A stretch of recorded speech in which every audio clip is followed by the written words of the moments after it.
What are your worst college roommate horror stories? NSFW. I'd see him on campus wearing my clothes. Twist, OP is female.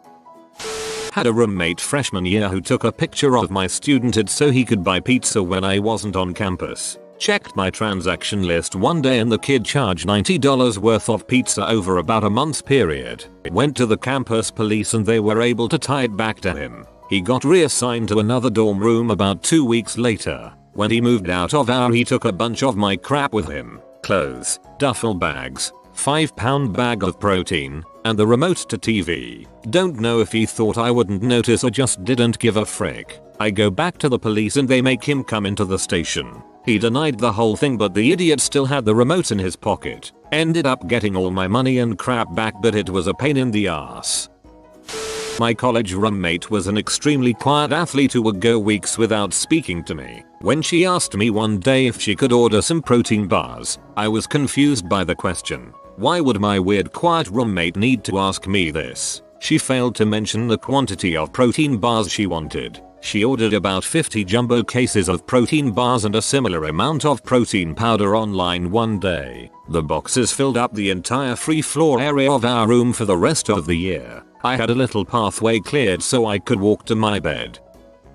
I had a roommate who thought it was funny to change my alarm clock setting from AM to PM at night. Then she'd gaslight me and tell me I must have set it wrong. Every time I would reset it and it would be fine the rest of the week, and come Monday it would be switched again. I finally caught her when I woke up one night while she was changing it. Ever since that year, I only use 24-hour time.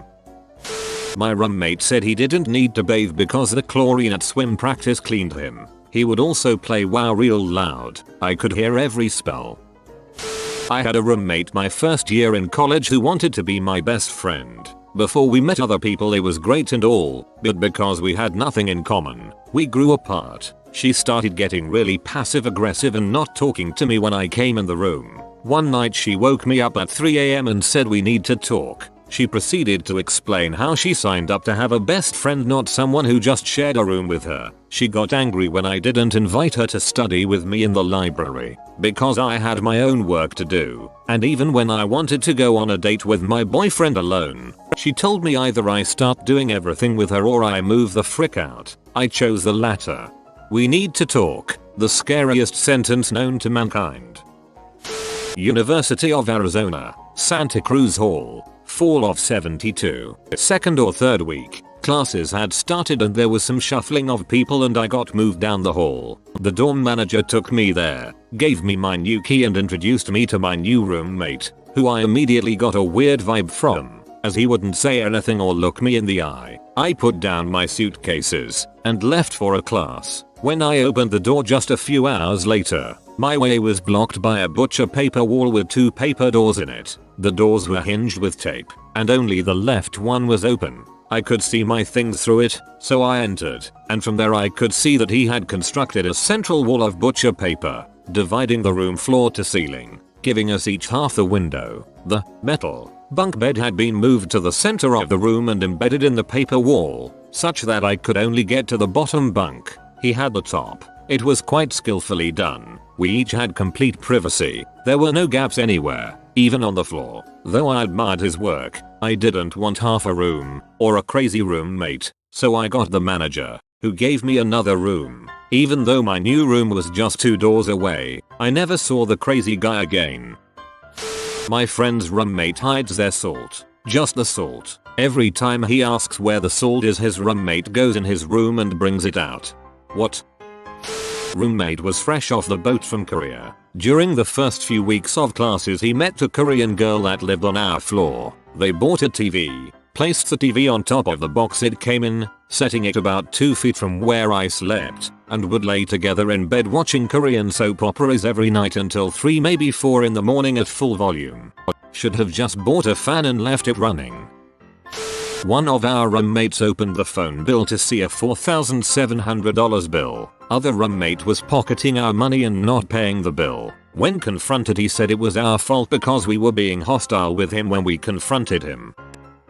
My roommate was really famous for vines back when that was a new thing. You could tell that he was crazy, but he just kept setting the bar higher. He would take dumps completely naked with the stall door open. He would sit naked at his desk and occasionally adjust his balls. He would constantly do ridiculous things and record it for his vines. He would get up in your face and scream random crap. You could hear him constantly making random honking noises and yelling things like penis or cooch, but he definitely didn't afterwards. I would have to tell him to stop making ridiculous noises about 5 times before I could get to sleep. My roommate in college used my toothbrush to clean the toilet and then put it back. He didn't tell me. I went to use it later that night and there were brown pieces of crap and toilet scum on it. When I asked what was up, he readily admitted to it and acted as if he did nothing wrong. He was also the guy that took food from any food shelf donation bin he could find because he was a poor college student. This guy literally steals from the poor. Frick that guy, what an absolute poophead. Roommate started selling co out of the dorm room. Halfway through the first semester my laptop went missing. Ironically found it on eBay within 10 minutes with him as a seller. Called the cops when I got him get kicked out. Fun stuff.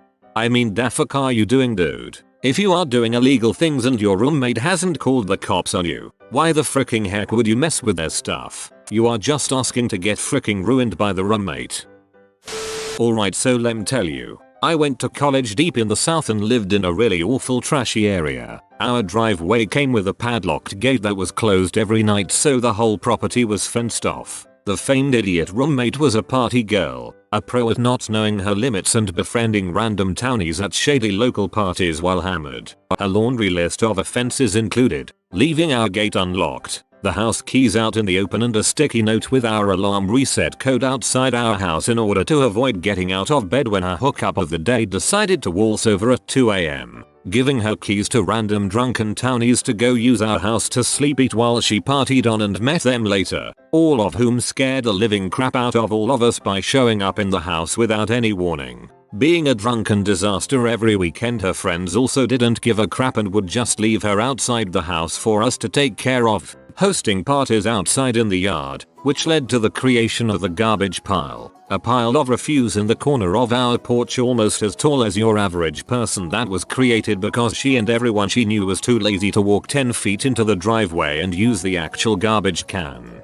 The garbage pile stayed there all year. We literally had to go plead with the landlord to help us remove it after she was evicted because it got so bad, leaving takeout to rot on the counter's shelves in the kitchen for weeks. Being texted passive-aggressively from the next room that she was angry I touched her stuff she could take care of herself whenever I tried to clean said decaying garbage so that I could use the counter. Having loud sex in the shower and not cleaning up after herself, even after being told many times that the rest of us weren't down for that. She also stuck maxi pads to the wall on the bathroom on occasion. No explanation was ever given as I was told to frick off when I asked why. My last conversation with her when we had to break the news she was being evicted consisted of her locking herself in her room and yelling threats about how she wasn't afraid of me and was going to come out and beat me up while I sat in the next room calmly asking her if she was going to clean the garbage pile before she left.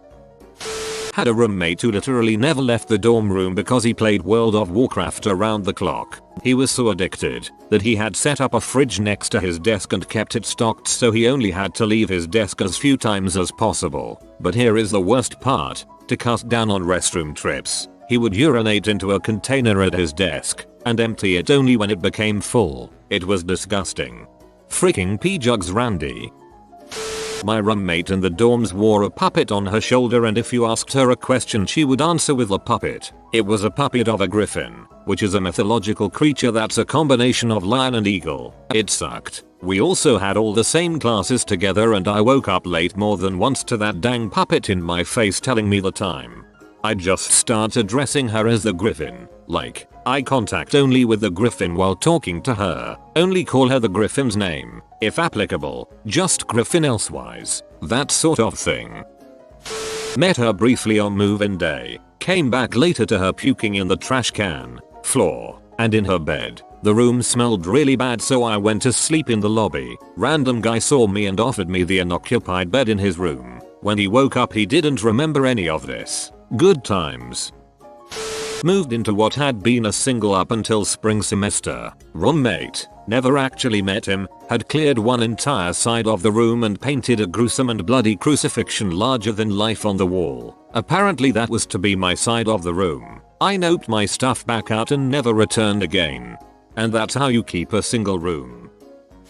One of the buttholes in my dorm was a massive thief. He would go out at night, open any cars that were unlocked, loot anything of value, change, GPSs, etc., and bringing them back to his room. He'd remove any serial numbers, wait a few days, then take them in a bin down to the pawn shop. I gave him a ride one time, not knowing at that time the full situation, and went in to browse while he sold some old crap he found while he was back home, and this guy was selling this stuff literally constantly. The guys there knew him by name and would crack jokes like, "Oh, did your mom buy you guys another new GPS?" He didn't have to wink. I knew he knew it was bulls. Anyway, he had been good about leaving my crap alone. I didn't report him out of laziness or misguided fear of consequences or something. But one day he must have been light on his takes, so he thought I wouldn't notice my iPod missing. This was back when iPod video was a huge deal, and I had the biggest hard drive size available.